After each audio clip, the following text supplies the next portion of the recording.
నిన్న కూడా నేను ముఖ్యమంత్రి అవుతానే నేనే లెటర్ రాశాను రేవంత్ రెడ్డి గారికి, గౌరవ ముఖ్యమంత్రి గారికి.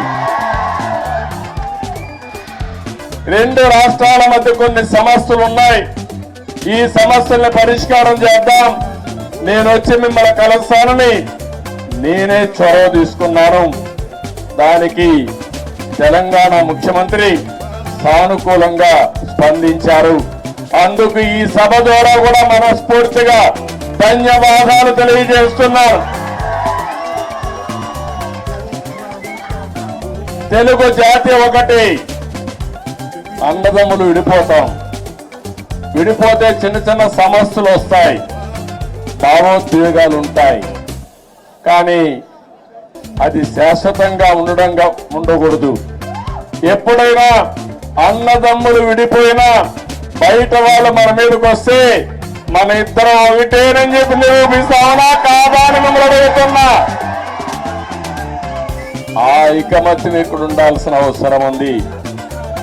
మన జాతి ఒకటి, తెలుగు జాతి, మనం మాట్లాడే భాష ఒకటి, తెలుగు భాష. భాషను కాపాడుకోవాలి, జాతి ప్రయోజనాలు పరిరక్షించుకోవాలి, రెండు రాష్ట్రాలు కూడా బాగుపడాలి, ముందుకెళ్ళాలి. అదే తెలుగుదేశం పార్టీ ద్వేయం కూడా అవునా కాదా మీరే ఆలోచించుకోవాల్సిన అవసరం ఉంది.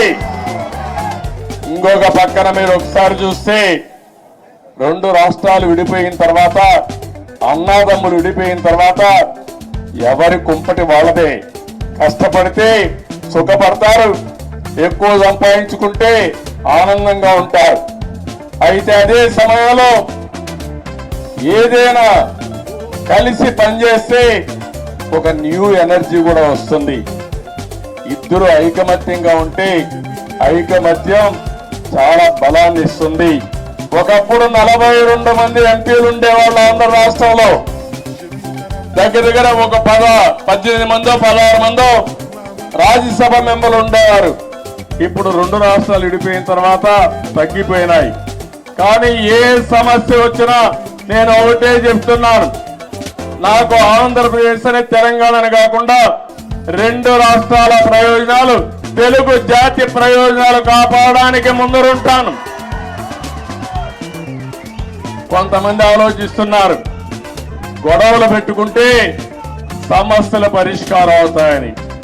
గొడవలు పెట్టుకుంటే నీళ్లు రావు, సమస్య